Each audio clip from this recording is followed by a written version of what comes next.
ಯಾರು correct answer ಹೇಳ್ತೀರಿ ಅದು ನಾ ಗಿಫ್ಟ್ ಕೊಡ್ತೀನಿ. ಅದು ಹೇಳಲ್ಲ ಇವಾಗಲೇ, ನೀವು ಕರೆಕ್ಟ್ ಹೇಳಬೇಕು. ಯಾರು ಹೇಳ್ತೀರಿ ಒಳ್ಳೆ ಗಿಫ್ಟ್ ಕೊಡ್ತೀನಿ, ಯೂಸ್ ಆಗುವಂಥ ಗಿಫ್ಟು. ಹಾಂ, ನೀವು ಯಾರು ಒಬ್ರಿಗೊಬ್ರು ಡಿಸ್ಕಸ್ ಮಾಡಬಾರ್ದು, ಗೊತ್ತಾ? 7 ಆರ್ಲೆ ಎಷ್ಟು? 7 ಆರ್ಲೆ 7 ಆರ್ಲ 7 ಆರ್ 42. 7 ಆರ್ಲೆ 62. ಸರಿ. 8 ಐದ್ಲೆ ಎಷ್ಟಪ್ಪ? ಸರ್ಕಾರಿ ಕಲಿ ಹುಡುಗ ನೀನು, ಸರ್ಕಾರಿ. 8 ಐದ್ಲೆ 40. ನೀ ಎಷ್ಟನೇ ಕ್ಲಾಸಪ್ಪ? ನೀನಪ್ಪ ಇವ 4ನೇ ಕ್ಲಾಸ್, 3ನೇ ಕ್ಲಾಸ್. ಈ ಬಂದ ಪ್ರೈವೇಟ್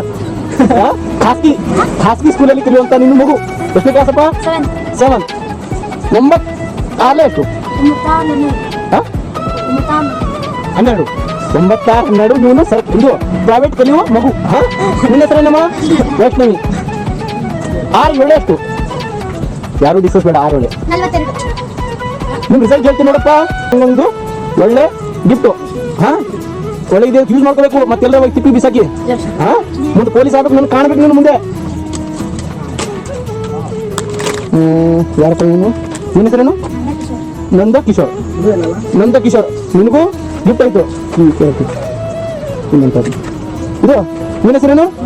ಜೀವನ್ ಕುಮಾರ್. ಇದು ನಿನಗೂ ಸಮಾಧಾನಕರ ಬಹುಮಾನ. ಹಾ, ನಮ್ಮಮ್ಮವ್ರಿಗೆ ಕೊಡ್ಬೇಕಂದ್ರೆ ನಮ್ಮಮ್ಮವ್ರಿಗೆ ವೈಷ್ಣವಿ ಅಲ್ಲ, ವೈಷ್ಣವಿ ಮುಂದೆ ಡಾಕ್ಟರ್ ಆಗಬೇಕು. ನನಗೆ ಏನಾದ್ರು ಹುಷಾರ್ ತಪ್ಪಿದ್ರೆ ನೋಡ್ಬೇಕು. ಹಾ, ಸರಿಯಾಗಿ ನೋಡ್ಬೇಕು. ಹಾ, ನಿನಗೆ ಇದು ಗಿಫ್ಟ್ ಅಮ್ಮ. ಹಾ, ಒಳ್ಳೇದಾಗ್ಲಿ. ಹಾ, ಎಲ್ಲರೂ ಇಂಥ ಕೈ ಮಾಡಿ.